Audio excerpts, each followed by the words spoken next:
8:17 y en el sol de los sábados nos corresponde ahora presentar a la embajadora Milicen Uribe.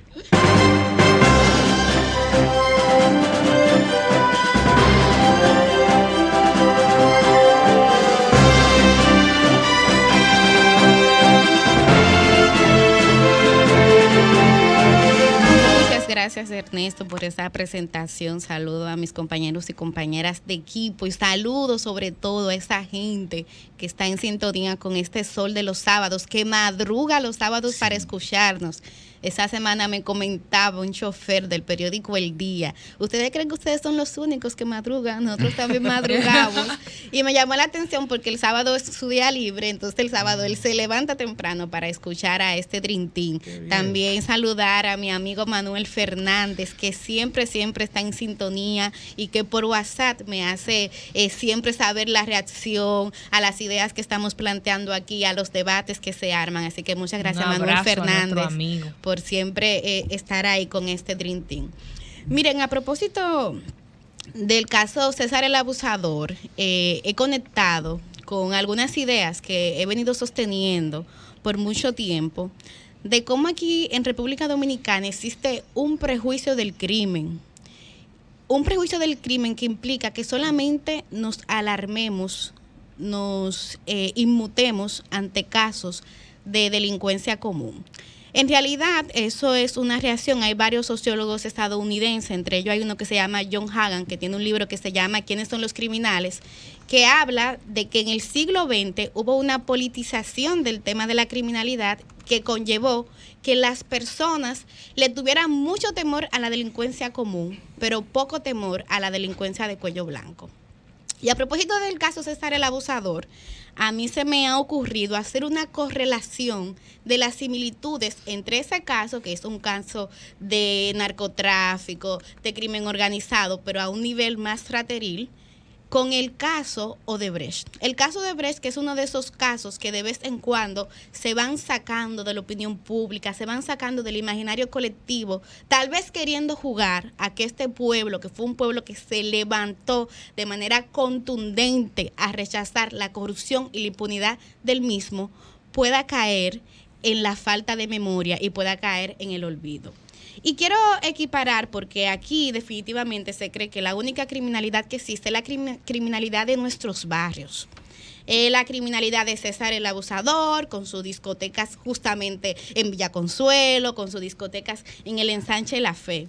Pero hay que siempre insistir en que criminalidad también es la que sucede, por ejemplo, en el Congreso Nacional. En el Congreso Nacional, en el marco de casos como el de Odebrecht, donde de acuerdo a las investigaciones hay serias denuncias de que se hizo toda una cadena de sobornos, de que se amañaron licitaciones o de que luego se incurrió, por ejemplo, en el financiamiento ilegal de campañas políticas, a lo que está prohibido en la legislación electoral dominicana. Criminalidad, sí, es la venta de drogas, ese narcotráfico dañino que sucede en las esquinas de los barrios y que era justamente apañado por figuras como César el Abusador. Pero también criminalidad es todo lo que pasó en el marco de ese caso, con las construcciones de carretera, con las licitaciones de la misma, con ese financiamiento de campañas, o como por ejemplo la construcción de la misma Punta Catalina, que hay pruebas cada vez más contundentes de que ahí también hubo irregularidades, aunque las autoridades dominicanas insisten en que no. Y paso a una segunda característica, que es la de la impunidad. Señores, ¿cuánto trabajo dio que el pueblo dominicano asimilara y entendiese el grave daño de la impunidad?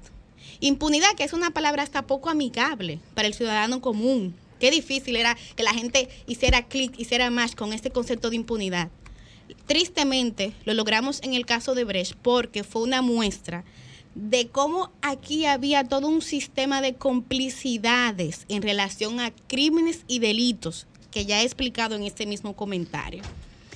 Justamente la impunidad es un elemento transversal de la sociedad dominicana actualmente, porque ya lo hemos dicho en otros espacios, es imposible pensar que una persona como César el Abusador pudiese operar por 20 años en República Dominicana si no contara con la bendición, con la protección de las mismas autoridades dominicanas.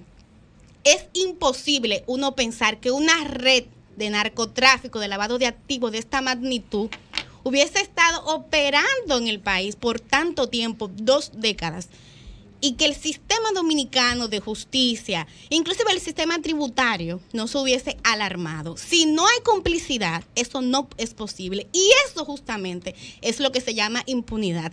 Y lo vimos en el caso de Brecht y lo vimos también en el caso de César el Abusador. Por eso denunciamos que es una característica nefasta, porque evidencia, dominicanos y dominicanas, que aquí no hay autoridad. Y digo que aquí no hay autoridad porque la autoridad no es solamente legal. La autoridad debe ser legítima.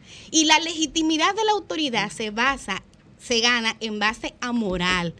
Y eso es lo que está pasando aquí en la República Dominicana, cuando vemos que las personas que han sido elegidas para cumplir y hacer cumplir las leyes, personas que quieren fiscalizarnos a nosotros y a nosotras, son ellos mismos quienes están violentando el orden jurídico de esta sociedad dominicana. Y eso es grave y eso es lesivo. Y repito, eso pasó tanto en el marco del caso de César como también en el caso Odebrecht. Otra característica, señores, la red. El concepto de red, hablamos mucho de esa red de narcotráfico. Hay más de 15 personas que han sido sometidas a la justicia producto de esos allanamientos que hizo la Procuraduría en el caso de César el Abusador. Pero en el caso de Brecht también tuvimos una red que implicaba diferentes niveles de funcionarios dominicanos y extranjeros. Pero recordemos que República Dominicana de un tiempo en adelante fue la sede, el departamento, como yo le llamaban finamente, el departamento de división estructurada, que era el departamento que se encargaba de dar los sobornos, las coimas, como le llaman los brasileños, estaba operando nada más y nada menos que aquí en República Dominicana. ¿Por qué? Porque entre tantos países, eran 14 países en los que Odebrecht incurría en este tipo de irregularidades y delitos. ¿Por qué se eligió República Dominicana? Precisamente por ese nivel de tolerancia al crimen, por ese nivel de complicidad que existe, que es lo que, repito, llamamos impunidad. Y finalmente, una última característica, esta presencia estadounidense. Lo decía Yuri hace un rato, que cuando la Procuraduría sale y se quiere atribuir el mérito, luego sale Estados Unidos y dice, nuestras agencias también influenciaron.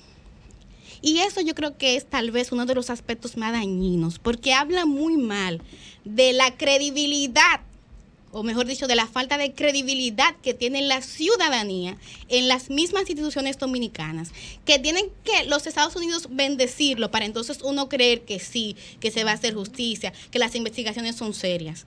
De hecho, el Latinobarómetro de las Américas ha medido de manera constante la falta de credibilidad que tenemos los dominicanos en nuestras instituciones, que lamentablemente, como comentábamos en el primer bloque de este programa, cuando uno ve investigaciones tan chuecas como la misma de Odebrecht o como la misma de César el Abusador, uno cree menos en un ministerio público que uno como ciudadano debería de respaldar, porque es la institución que está llamada a representar los intereses ciudadanos en el marco de la justicia. Entonces, el problema con esto, para ya ir cerrando, es que crea un pesimismo, crea un clima negativo. Pero entiendo que nosotros no debemos de ceder. Mira, aquí no debemos ni rendirnos, ni debemos tampoco hacer la huelga de los brazos caídos. Lo que tenemos es canalizar y darnos cuenta de la responsabilidad que tenemos como ciudadanos. Ante tanta impunidad, ante tanta corrupción, ante tanta falta de profesionalización de las instancias judiciales, yo abogo al poder ciudadano. El poder ciudadano, la presión ciudadana sigue siendo la clave, la veeduría. ¿Por qué ustedes creen que aquí se logró, por ejemplo, que se le aumentara el presupuesto de educación? Porque la gente salió a la calle. ¿Por qué aquí no se atentó contra Loma Miranda? Porque la gente salió a la calle. ¿Cómo podemos lograr que aquí haya justicia en el caso de Andrea, que señalaba Susi en su comentario? Nosotros saliendo a la calle. O sea, la esperanza que tiene este pueblo es el poder ciudadano. Y la otra joven que mencionábamos falleció lamentablemente. Acaba de fallecer. Qué mal. Qué mal. 2 veces intentó ese hombre asesinarla y finalmente se suicidó. Qué mal. Entonces, precisamente, la única esperanza que tenemos es eso. Y lo digo para que estemos claros que si aquí queremos que ese caso de César el Abusador no se quede ahí, no se quede simplemente en una novela. Yo he escuchado gente que cuando va a introducir el caso dice, entonces, en la novela de César el Abusador, no podemos quedarnos con eso como una novela, porque lo que pasó aquí es grave. Ahora, la única esperanza es que nosotros podamos demandar que no se quede aquí la red, sino que se hable del elemento más importante, que es justamente el que ha estado ausente en esta discusión, que es el quiénes. ¿Quién o quiénes financiaban a César el Abusador? ¿Quién o quiénes lo protegían? Y saber eso en un contexto electoral es clave. Porque aquí tenemos que castigar con nuestro voto a todo político, empresario que esté detrás de esa red de César el Abusador. Porque de pronto pudiéramos, JM, estar condenando en los medios, en las redes, a César el Abusador, pero con nuestro voto estar legitimando al verdadero abusadorzote de esta República Dominicana. El sol de los sábados, el sol de los sábados.